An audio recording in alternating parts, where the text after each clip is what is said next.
నమస్తే, welcome to Mahanadu media. ఇప్పుడు ఈ వీడియో చేయడానికి గల ప్రధాన కారణం ఏంటంటే, పల్నాడు జిల్లా దాచేపల్లి మండలంలోని పెద్దగాలపాడు, తక్కెలపాడు గ్రామాలలోని ప్రజలు అక్కడ ఉన్నటువంటి చెట్టినాడు సిమెంట్ ఫ్యాక్టరీ వలన వాళ్ళు పడుతున్న ఇబ్బందులను ముఖ్యమంత్రి చంద్రబాబు గారి దృష్టికి, ఉప ముఖ్యమంత్రి పవన్ కళ్యాణ్ గారి దృష్టికి, పర్యావరణ శాఖ వారికి, పరిశ్రమల శాఖ వారికి, దేవాదాయ శాఖ వారికి, ఇరిగేషన్ శాఖ వారికి మరియు అధికారులకు మా మహానాడు మీడియా ద్వారా తెలియజేసే ఓ చిన్న ప్రయత్నమే ఈ వీడియో. ఉపాధి లేని ప్రాంతాలు, వెనుకబడిన ప్రాంతాల వాళ్ళు తమ తమ ప్రాంతాలకు పరిశ్రమలు రావాలని అనుకుంటారు. దానివల్ల వారికి ఉపాధి దొరుకుతుంది, తమ ప్రాంతాలు కూడా అభివృద్ధి చెందుతాయని వాళ్ళు ఆశిస్తారు.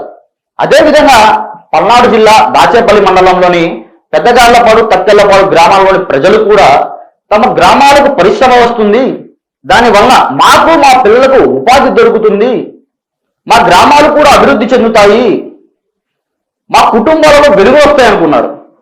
కానీ ఆ పరిశ్రమ వాళ్ళ జీవితాలను అంధకారంలోకి నెట్టేసింది. వివరాల్లోకి వెళ్తే, చెట్టినాడు సిమెంట్ ఫ్యాక్టరీ వాళ్ళు తమ ఫ్యాక్టరీని పల్నాడు జిల్లాలో ఏర్పాటు చేయాలనుకున్నారు. దానికి గాను 2009 నుంచి 2014 వరకు ఆ పల్నాడు జిల్లాలో వాళ్ళు అన్వేషించగా వాళ్ళకి ఆ పెద్దగాళ్లపాడు, తక్కెలపాడు గ్రామాలు వాళ్ళకి ఫ్యాక్టరీకి అనుకూలంగా ఉన్నాయని చెప్పి అక్కడ ఉన్నటువంటి గ్రామ పెద్దలు, రైతులతో, అధికారులతో సంప్రదింపులు జరిపి వారి దగ్గర నుంచి భూములు కొనుగోలు చేశారు. ఆ భూములు కొనుగోలు చేసేటప్పుడు భూములు కోల్పోయిన ప్రతి రైతు కుటుంబానికి ఇంటికి ఒక ఉద్యోగం ఇస్తానని చెప్పి నమ్మపలికారు. అక్కడ ఫ్యాక్టరీ ఏర్పాటు చేసిన తరువాత ఎటువంటి హాని, ఎవరికి ఇబ్బంది ఉండదంటూ కూడా వాళ్ళకి చెప్పారు, గ్రామ పెద్దలకు చెప్పారు, గ్రామాల్లోని ప్రజలకి చెప్పారు. 2014లో చెట్టినాడు సిమెంట్ ఫ్యాక్టరీ వాళ్ళు ఆ పెద్దగాళ్లపాడు, తక్కెలపాడు శివారుల్లో వాళ్ళ ఫ్యాక్టరీని ఏర్పాటు చేశారు. అప్పుడు టీడీపీ అధికారంలో ఉంది. అప్పుడు గురజాల ఎమ్మెల్యేగా ఎర్రబత్నేని శ్రీనివాసరావు గారు ఉన్నారు. ఆయన సహకారంతో భూములు కోల్పోయిన రైతులకు 36 మంది యువతకు ఉద్యోగాలు ఆ ఫ్యాక్టరీలో కల్పించారు, పార్టీలకు అతీతంగా. దానిలో టీడీపీ నుంచి 22 మంది ఉంటే వైకాపా నుంచి 14 మంది ఉన్నారు. ఆ తర్వాతి కాలంలో 2019 నుంచి 2024 వరకు వైకాపా ప్రభుత్వం అధికారంలో ఉంది.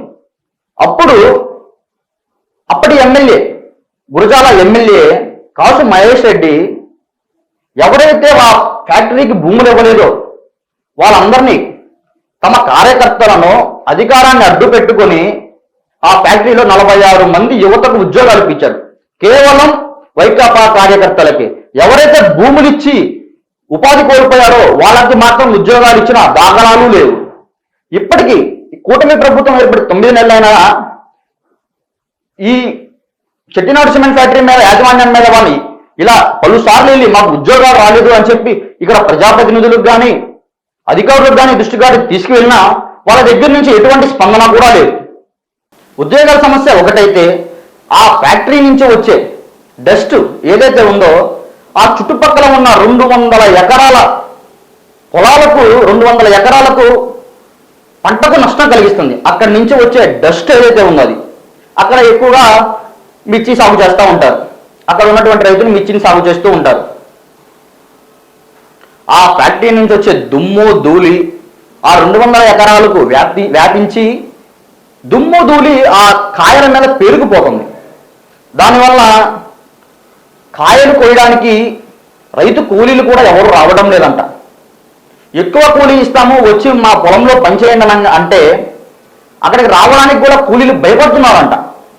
సరే, వీళ్ళే కోసుకొని ఎలాగోలా మార్కెట్కి తీసుకెళ్దామని అనుకుంటే అసలే మార్కెట్లో మిర్చికి ధర లేక రైతులు అల్లాడుతుంటే ఈ దుమ్ము ధూళితో కాయ నాణ్యత తగ్గిపోయి వ్యాపారులు ఆ కాయలను కొనడానికి ఇంట్రెస్ట్ చూపించడం లేదంట. 10,000 మిర్చి ధర ఉంటే వాళ్ళు 2,000కి 3,000కి అడుగుతున్నారంట. దానివల్ల వాళ్ళకి లక్షల్లో నష్టం జరుగుతుందని చెప్పి రైతులు వాపోతున్నారు. నా పేరు పాశం రామసేదులు, తెక్కరపాడు గ్రామం. ఈ చెట్టినాడు ఫ్యాక్టరీ చుట్టూ నేను దాదాపు 5-6 సంవత్సరాల నుంచి మిర్చి తోట వేస్తున్నాను. మిర్చి తోట నుంచి ఆ ఫ్యాక్టరీ వచ్చే దువ్వ నుంచి ఎంతో నష్టపోతున్నానండి నేను. ఇప్పుడు నిరుడు ముందటేడు 2 సంవత్సరాలు ఫ్యాక్టరీ గేట్ కాడిపోయి కాయలు పోసుకొని కూర్చుంటే పోలీసులు వస్తారు. ఎమ్మటే పోలీసులు వచ్చి వాళ్ళకి ఏదో లోపల పోయి మాట్లాడుకుంటారు, 10 నిమిషాలు మాట్లాడుకొని వస్తారు. మేము చేస్తాను న్యాయం, నీకెందుకు నేను ఇప్పిస్తాము. నిరుడు కూడా మేడం గారు చెప్పారు, నేను ఇప్పిస్తాను, మీకు ఏది కావాలంటే అది, నష్టం అని కావాలంటే నష్టం, లేదా మీ పొలాలు అమ్ముకున్నా దానికి తగ్గ రైతు ఇప్పిస్తామన్నారు, రేటు ఇప్పిస్తామని చెప్పారు. ఇంతవరకు అద్దె లేదు పోతేనేమో లోనికి రానిరు, గేటు కాడ నుంచి ఇటే పంపిస్తారు. ఫోన్లు చేస్తేనే ఫోన్లు స్విచ్ ఆపుకుంటారు ఎమ్మటే. ఒకసారి అన్నమలయ్య గారు అని ఉన్నాడు ఒక ఆయన, ఏం సార్ మరి మా పొలాల పరిస్థితి ఏం సార్ అంటే, ఇంకొకసారి ఫోన్ చేస్తే నువ్వు చేసిన పురుగుల మందు నేను దాగుసేస్తాను, నువ్వు నన్ను ఒత్తిడి చేస్తున్నావు, పై వాళ్ళని అడగకుండా, మరి పై వాళ్ళు మీరే కదా సార్ కాగితాలు పెట్టినా, మరి పంపిస్తామన్నారు కదా సార్ అంటే, మేము పెట్టినా మరి వాళ్ళకి రాలేదు అని ఆయన చెబుతుంటే లాస్ట్కి నిరుడు కోర్టు నుంచి నోటీసులు వచ్చినాయి, పొద్దుగులు న్యూసెన్స్ చేస్తున్నావు ఇక్కడ గేట్ కాడికి వచ్చి నువ్వు అని. దానివల్ల నేను ఇప్పుడు 20 లక్షల రూపాయలు నష్టపోయాను. ఈ సెక్నార్ ఫ్యాక్టరీ కట్టిన 5 సంవత్సరాల నుంచి ప్రతి సంవత్సరం నా మెచ్చి ఊళ్ళో అందరి కాడికి కూడా 5-6 వేలు తక్కువలో అమ్ముకోవాల్సి వస్తుంది. నిరుడైతే 3,000కి అమ్మాను నేను కాయలు. గేటు కాడ పోసిన అందరూ వచ్చి చూశారు, అధికారులు మొత్తం హెడ్ ఆఫీస్కి కూడా పోయినాయి. ఫోటోలు తీసి పంపించాను, అందరికీ పంపించినప్పుడు నీకేందుకు న్యాయం చేస్తామమ్మా, మేము అందరికీ న్యాయం చేస్తాము, మీకు కవులు ఇస్తామని చెప్పారు ఫస్ట్. తర్వాత మళ్ళీ రేటు కూడా పెంచి కొంటాం, మీ పొలాలు ఎంత తింటూ అన్ని కొంటానన్నాడు. సరే అట్టా కొనండి సార్, లేకపోతే నాకు కొన అవసరం లేదు, నాకు కవులు పెంచానన్న, అది కూడా చేస్తామన్నారు. ఇప్పుడు అసలు అది కూడా ఏం లేదు, ఫోన్ మొత్తం స్విచ్ ఆపుకొని పెట్టుకొని మమ్మల్ని బాగా ఇబ్బంది పెడతారు. మరి ఈ సంవత్సరం అసలు చూడండి ఎంత నష్టం కానొస్తుంది మీకు కూడా. అది దాని వల్ల నేను నష్టపోయి ఉన్నాను. ప్రభుత్వం ఇప్పుడు కొత్త ప్రభుత్వం అన్ని అధికారులు కలిసి దీని మీద చర్యలు తీసుకొని రైతులందరికీ న్యాయం చేయాలని కోరుకుంటున్నా. గత సంవత్సరంలో తేలుకుట్ల మల్లికార్జునరావు అనే ఒక రైతు ఆ ఫ్యాక్టరీ నుంచి వచ్చే దుమ్ముతో పంటకు నష్టం జరిగి ఆత్మహత్య చేసుకున్నాడు. ఈ ఆత్మహత్య చేసుకున్న కుటుంబం మరియు గ్రామ పెద్దలు వెళ్ళి ఆ చెట్టినాడు యాజమాన్యాన్ని కలవగా వాళ్ళు 5 లక్షలు ఇచ్చి శాశ్వత పరిష్కారం చూపించకుండా చేతులు దులుపుకున్న పరిస్థితి కూడా ఉంది. అదే సంవత్సరంలో సైదులు అనే ఒక రైతు తను పండించిన కాయలను తీసుకువెళ్ళి చెట్టినాడు సిమెంట్ ఫ్యాక్టరీ యాజమాన్యం దగ్గర అక్కడ ఉంచి కాయలు చూపిస్తా అతను ధర్నా చేసినటువంటి పరిస్థితి. అప్పుడు చెట్టినాడు సిమెంట్ ఫ్యాక్టరీ వాళ్ళు ఏం చేశారంటే పోలీసులను పిలిపించి వాళ్ళు అతన్ని భయపెట్టి మళ్ళీ తిరిగి అతని మీదే కేసు పెట్టినటువంటి పరిస్థితి. ఇలా చెట్టినాడు సిమెంట్ ఫ్యాక్టరీ వలన రైతు కూలీలు, చుట్టుపక్కల ఉన్న గ్రామ ప్రజలు కూడా ఇబ్బంది పడుతున్నారు. ఇలా పలుమార్లు రైతులు అందరూ కలిసి చెట్టినాడు సిమెంట్ ఫ్యాక్టరీ దగ్గరకు వెళ్ళి అడగగా వాళ్ళు పరిష్కారం చూపిస్తాము, లేదు మీ పంటకు నష్టపరిహారం చెల్లిస్తామని అప్పుడు ఉన్నప్పుడు చెప్తున్నారంటారు. కానీ దాని తర్వాత ఎవ్వరు కూడా వాళ్ళ రైతుల్ని పట్టించుకున్న పరిస్థితి లేదు. అదేవిధంగా ఈ చెట్టినాడు సిమెంట్ ఫ్యాక్టరీ గోడకు ఆనుకొని 32 ఎకరాలు దేవాదాయ శాఖ భూమి ఉంది. ఆ భూమి నుంచి వచ్చే కౌలు నుంచి వచ్చే ఆదాయంతో బూదవాడ గ్రామంలోని శ్రీ సీతారామస్వామి గుడికి ధూప దీప నైవేద్యాలకు మరియు అన్నదానానికి మరియు అక్కడ పనిచేసేటటువంటి అర్చకుడికి జీతాలు చెల్లిస్తారంట. ఈ 32 ఎకరాలు ఏదైతే ఉన్నాయో దేవాదాయ శాఖ భూమి, దాని నుంచి వచ్చే కౌలుతో ఇవన్నీ చేస్తూ ఉంటారు. గత 7 సంవత్సరాల నుంచి ఆ 32 ఎకరాలను కౌలుకు తీసుకోవడానికి ఎవరు కూడా ఏ రైతు కూడా ముందుకు రావడం లేదంట. దానికి కారణం అక్కడి నుంచి వచ్చే డస్ట్, దానివల్ల పంట నష్టం జరుగుతుంది. 7 సంవత్సరాల నుంచి ఆ 32 ఎకరాలను కౌలు తీసుకునే ఏ రైతు లేడు. దానికి రావాల్సిన ఆదాయము, ఆ గుడికి రావాల్సిన ఆదాయము ఆగిపోతుంది. అక్కడ పనిచేసినటువంటి పూజారి కూడా అక్కడ పనిచేయడం కూడా మానేశాడు. ఒక సిమెంట్ ఫ్యాక్టరీ వల్ల దేవుడికి ఇంత అన్యాయమా? రైతులకు అన్యాయం, దేవుడికి అన్యాయం. రైతులు కూడా తమ పొలాలను ఎవరికైనా కౌలుకి ఇద్దామని అనుకుంటే ఎవ్వరు కూడా ఈ సిమెంట్ ఫ్యాక్టరీ నుంచి వచ్చే డస్ట్ను చూసి ఎవరు కూడా ముందుకు రావడం లేదంట. వాళ్ళకి ప్రతి ఏటా నష్టమే జరుగుతుందని చెప్పి రైతులు వాపోతున్నారు. మేము అక్కడికి వెళ్ళి మేము చూసినప్పుడు మొత్తం ఎక్కడికి పొలాలు ఉన్నాయో, రోడ్లు ఉన్నాయో అక్కడ ఏమన్నా పెట్టినా మొత్తం దుమ్ముమయం. రాత్రిపూట విపరీతంగా ఆ ఫ్యాక్టరీ నుంచి డస్ట్ విపరీతంగా వదులుతారంట. ఈ రైతులు పలుమార్లు పల్నాడు జిల్లా అధికారులకు, ప్రజాప్రతినిధులకు ఎంతమంది దృష్టికి తీసుకువెళ్ళినా ఎవ్వరు వాళ్ళను కనకరించనే లేదంట. ఇంతవరకు వాళ్ళని ఎవ్వరూ కనకరించలేదంట. అదేవిధంగా ఈ చెట్టినాడు సిమెంట్ ఫ్యాక్టరీ సిమెంట్ రవాణా కోసం వ్యాగర్ లైన్ని ఏర్పాటు చేయాలనుకున్నారు. దానికి పంచాయతీ నుంచి పర్మిషన్ తీసుకోవాలి. వీళ్ళు ఏం చేశారంటే, వీళ్ళు ఏర్పాటు చేసింది పెదగాళ్ళపాడు పంచాయతీలో, వీళ్ళు తీసుకున్న పర్మిషన్ ఏమో తక్కేలపాడు పంచాయతీలో.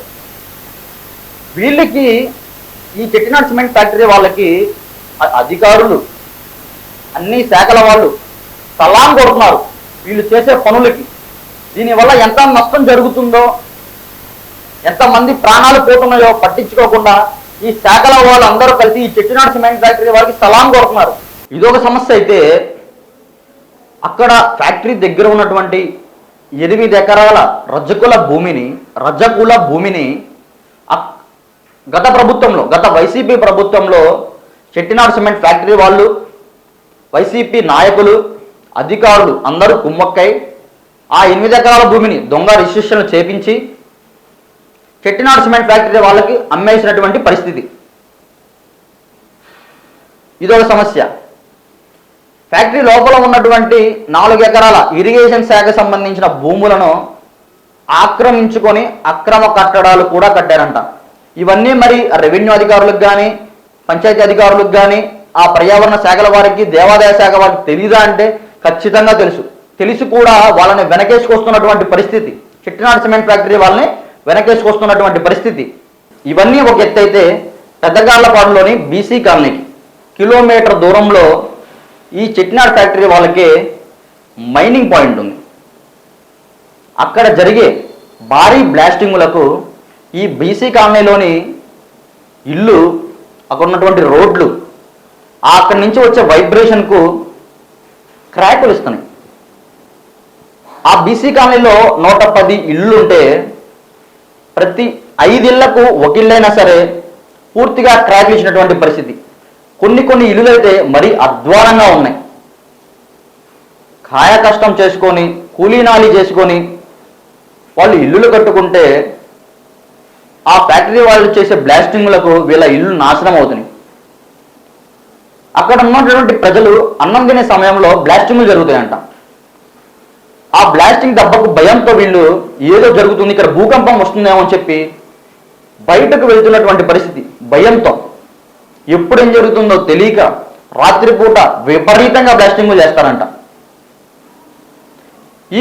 ఈ బీసీ కాలనీలోని ప్రజలందరూ కలిసి కలెక్టర్ దగ్గరికి, ప్రజాప్రతినిధుల దగ్గరికి, అధికారుల దగ్గరికి పలుమార్లు వెళ్ళి విన్నవించుకున్న ఈ యాజమాన్యాన్ని, చెట్టినాడు సిమెంట్ ఫ్యాక్టరీ యాజమాన్యాన్ని వెళ్ళి కలిసిన వాళ్ళ దగ్గర నుంచి ఎటువంటి స్పందన రావడం లేదంట. అసలు ఏంటి వీళ్ళకి? మాది పెద్దగాలపాడు గ్రామం అండి, దాచిపల్లి మండలం. మా ఇల్లు అన్నీ నెరలిచ్చిపోయి ఉన్నాయండి. ఎంతమందికి ఎన్నిసార్లు సారాల్లో చెప్పినా తెలియజేసినా కానీ మాకేం పరిష్కారం చేయట్లేదండి. ఇల్లు సమస్య చూడకపోతే మేము ఇల్లు కొన్న ఇల్లేనండి. మేము కొన్నప్పుడు చాలా చక్కగానే ఉందని కొనేసాం మేము. కానీ 2-3 ఏళ్ళ నుంచి చాలా డ్యామేజ్ అవుతున్నాయి ఇల్లు. నెరకి ఏ సంవత్సరానికి ఆ సంవత్సరానికి నెర బాగా ఇచ్చిపోతుంది. మేము కానీ సిమెంట్ తీసుకొచ్చి బాగా చేయించుకున్నామండి. ఇల్లు చేయించుకున్నా కానీ నిరుడికి ఏడికే మళ్ళీ అది కరిపించిన సిమెంట్ మొత్తం ఎట్టి వెళ్ళిపోతుంది, ఉండట్లేదు అసలుకి. ఎప్పుడప్పటికి మేము తెచ్చుకుంటే తినేవాళ్ళం అండి. అసలుకి పిల్లగాళ్ళు స్కూల్కి వెళ్ళిపోతుండ్రు. మేము నమాజ్ చేసుకుంటే 1 గంట అయిద్దండి. మేము కూర్చుంటున్నాం, నమాజ్కి చేసుకునే స్థలం కూడా చూపించేసారు కానీ ఇప్పుడు మీరు. మేము అప్పుడు చూసి బాగానే ఉంది, మేము బాగా చేసుకుంటున్నాం. నా బరాలు ఎప్పుడెత్తేస్తారు అప్పుడు మేము నమాజ్లో మేము సిద్ధకి ఇటు అటు వెళ్ళేటప్పుడు బరబరా అనేసరికి మాకు గుండెలు దడదడ అంటాయండి నమాజ్లో ఉన్నా కానీ. అసలుకి ఇంకా భయం పడి మేము సలాం తిరిగి ఎమ్మటినే బయటకు వచ్చేస్తాం. ఇంకా తెచ్చుకొచ్చి మళ్ళీ తర్వాత మళ్ళీ పోయి అయ్యో ఇలాగైపోయింది అని మళ్ళీ నమాజ్లో చాలా తప్పండి. మేము నమాజ్ రాకూడదు అలాగా. కానీ మా తప్పదండి, ఇంక బరబరా అంటే ఏడపడిపోతామని భయం పడుతుంది. ఇంకా అలా వచ్చేస్తున్నాం. పిల్లలు ఉంటారండి మధ్యాహ్నం పూట స్కూల్ లేనప్పుడు, వాళ్ళు కూడా మమ్మీ అసలుకి ఇల్లు ఏందో ఇలా ఉంటుంది అని వాళ్ళు కూడా ఉరికి బయటికి వెళ్ళిపోతారు. ఇలా మీరు వస్తున్నారని తెలిసి బరాలు పెట్టలేదండి. అదే మీరు వచ్చే విషయం తెలియకుండా ఉంటే 12ంటికి బరాలు ఎట్లా పెడతారో మీకు అర్థమైద్ది. మా పరిస్థితి ఏందో మీకు అర్థమైద్ది. అసలు ఈ చిన్న పిల్లలు ఉంటారు, పెద్ద పిల్లలు ఉంటారు. ఆ ఇంట్లో అసలు భూకంపం వస్తేనే అసలు బిల్డింగ్లే కూలిపోతున్నాయి. ఎప్పుడన్నా 2 సంవత్సరాలు ఒకసారి వస్తేనే కూలిపోతున్నాయి. మాకు ప్రతిరోజు ప్లాస్టిక్ చూడండి, ఇప్పుడు ఇప్పించి చూడండి. అసలు ప్రతిరోజు మాకు అసలు ఇదే గోల. 12-1 అయితే రండి బరాలు మామూలుగా రావు. అసలు భూకంపం వచ్చినట్టే వస్తాయి. అసలు ఎంతమందికి అని చెప్పేవి, అసలు ఎన్నిసార్లు అని చెప్పేవి మేము. మా బాధ వినిపించుకోరా? ఎవరు అక్కడ సచ్చిన దాకా మీరు అటెండ్ చేస్తారా? మీరు మా బాధ అసలు పరిష్కారం చేయరా? మా మనసు అసలు తెలుసుకోరా మీరు? అసలు ఎప్పుడు ఎన్నిసార్లు అని దాచిపిల్లి పోయాం, గుర్జాలు పోయాం, అన్ని ఊళ్ళు తిరిగాం మేము. ఒక్కళ్ళు కూడా అసలు మా సమస్య పరిష్కారమే లేదు. అసలు రావట్లేదు. వస్తున్నారు, చూస్తున్నారు, వెళ్తున్నారు ఎవరికి వాళ్ళు. అసలు ఇలా అయితే తెలుస్తుంటే మాకు గనక అసలు మేము అసలు ఇక్కడ ఫ్యాక్టరీ పెట్టించే వాళ్ళే కాదు మేము. అసలు మాకు అసలు ఎటువంటి సమస్య రాదని చెప్పిన తర్వాత మేము పెట్టించుకున్నాం, ఒప్పుకున్నాం. అసలు ఇలా వచ్చింది ఇంతమంది ఇంత సమస్య ఇలా ఉంటది అంటే తెలిస్తే అసలు ఒప్పుకునే వాళ్ళే కాదు. ప్రజలంటే చిన్న చూప, ప్రభుత్వం అంటే చిన్న చూప, అధికారులు భయం లేదా? అధికారులు సలాం కొడుతుంటే ఎక్కడి నుంచి వచ్చింది వీళ్ళకి భయం? ప్రజలంటే లెక్కలేని తమవా? ఈ బీసీ కాలనీ స్థానికులు, అక్కడ ఉన్నటువంటి ప్రజలు మాకు న్యాయం చేయాలి, అక్కడ బ్లాస్టింగ్ పాయింట్ అన్నా తొలగించాలి, లేకపోతే మా ఇల్లులన్నా బాగు చేయించి బలంగా కట్టివ్వాలి, లేదా మా కాలనీని ఖాళీ చేయించి మాకు వేరే చోట ఇల్లులన్నా ఇవ్వాలని చెప్పి వాళ్ళైతే ఆ చెట్నాడ్ సిమెంట్ ఫ్యాక్టరీ వాళ్ళని, కూటమి ప్రభుత్వాన్ని వేడుకుంటున్నారు. ఇప్పుడు మనం చూసాం కదా, మొత్తం ఒక్క చెట్టినాడ్ సిమెంట్ ఫ్యాక్టరీ వలన ఎంతమంది ఎన్ని రకాలుగా ఎన్ని విధాలుగా ఇబ్బంది పడుతున్నారో మనం చూసాం కదా. అక్కడి నుంచి వచ్చే డస్ట్ వలన రైతులు పంటల నాశనం అయిపోయి వాళ్ళకి గిట్టుబాటు ధర లేక, నష్టపరిహారం లేక, ఎవరో ఆ పొలాలను కౌలు తీసుకోక రైతులు ఇబ్బంది పడుతున్నారు. రైతులు ఏం కోరుకుంటున్నారు? నష్టపరిహారం అన్నా ఇప్పించండి ప్రతి ఏటా, లేదా మా భూములను కౌలు కన్నా తీసుకోమనండి. రెండోది, అక్కడ ఉన్నటువంటి వాళ్ళు వ్యాగన్ లైన్ ఏదైతే ఏర్పాటు చేసుకున్నారో పర్మిషన్ తీసుకోకుండా వాళ్ళు తీసుకున్న పంచాయతీ పర్మిషన్ ఒకటి, వాళ్ళు ఏర్పాటు చేసుకున్న పంచాయతీ ఒకటి, ఇదొక సమస్య. మూడోది, దేవాదాయ శాఖ 32 ఎకరాల దేవాదాయ శాఖ భూమిని ఎవరు కౌలుకు తీసుకోకుండా చేస్తున్నటువంటి పరిస్థితి. వాళ్ళు ఈ భూములను కౌలుకు తీసుకొని ఆ దేవాదాయ శాఖకు సంబంధించి రావాల్సిన ఆదాయాన్ని ఇప్పించమని ఆ బూదవాడ సీతారామస్వామి టెంపుల్ సంబంధించిన అధికారులు, పెద్దలు అందరూ కూటమి ప్రభుత్వాన్ని కోరుకుంటున్నారు. నాలుగోది, వాళ్ళ ఫ్యాక్టరీకి కావాల్సిన పొలాలను కౌలుకు తీసుకొని ఎకరానికి 1,00,000 రూపాయలు ఇస్తుంటే ఈ చెట్నాడ్ సిమెంట్ ఫ్యాక్టరీ వాళ్ళు మాత్రం ఎకరానికి 16 లక్షలు ఇస్తున్నారు. ఇదొక సమస్య. పక్కన ఉన్నటువంటి శ్రీ సిమెంట్ ఫ్యాక్టరీకి, అదానీ సిమెంట్కి ఎవ్వరికి సహకరించకుండా, పరిశ్రమలు రానియకుండా, ఉన్న పరిశ్రమలు ఎదగనివ్వకుండా 5వ సమస్య సృష్టించారు. ఇక ఈ బ్లాస్టింగ్, ఆ బ్లాస్టింగ్ దెబ్బకి ఇల్లు బీటలు మారిపోయి అక్కడ ఉన్నటువంటి ప్రజలు భయంగా బతుకున్నటువంటి పరిస్థితి. ఈ చెట్నాడ్ సిమెంట్ ఫ్యాక్టరీ వలన 6 సమస్యలు. ఎంతమంది ఇబ్బంది పడుతున్నారో, ఎంతమంది జీవితాలు నాశనం అవుతున్నాయో ఒక్కసారి చెట్నాడ్ సిమెంట్ ఫ్యాక్టరీ వాళ్ళ గురించి కూటమి ప్రభుత్వం ఆలోచించి, అధికారులు ఆలోచించి చర్యలు జరిపి వాళ్ళకి తగు న్యాయం చేయాలని చెప్పి మా మహానాడు మీడియా ద్వారా తెలియజేస్తున్నాం. ముఖ్యమంత్రి గారికి ఒక విన్నపం, పరిశ్రమలు రావాలి. పరిశ్రమలు రావడం వల్ల 10 మందికి ఉపాధి దొరుకుతుంది. అందరూ గర్వించదగ్గ విషయమే, అందరూ ఆహ్వానించదగ్గ విషయమే. కానీ ఆ పరిశ్రమ 100 మంది జీవితాలను నాశనం చేస్తుంటే అటువంటి పరిశ్రమలు మనకు అవసరమా? ఆ చెట్నాడ్ సిమెంట్ ఫ్యాక్టరీ వలన 6 సమస్యలు. ఆ 6 సమస్యల వల్ల ఎంతమంది ప్రజలు ఎన్ని రకాలుగా ఇబ్బంది పడుతున్నారు ఒక్కసారి ఆలోచించండి.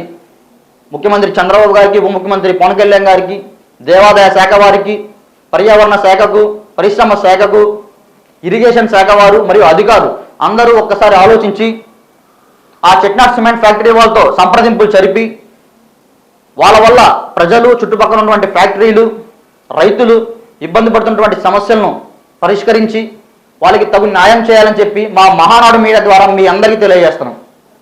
ఈ వీడియో నచ్చితే లైక్ చేయండి. అలాగే మా ఛానల్ ని ఫస్ట్ టైం కనుక చూస్తున్నట్టయితే ఇప్పుడే సబ్స్క్రైబ్ చేసుకుని పక్కనే ఉన్న గంట సింబల్ ని యాక్టివేట్ చేసుకోండి. అప్పుడే మేము పెట్టే ప్రతి వీడియో మీకు నోటిఫికేషన్ గా వస్తుంది. అలాగే ఈ వీడియో పూర్తిగా చూసినందుకు ధన్యవాదాలు.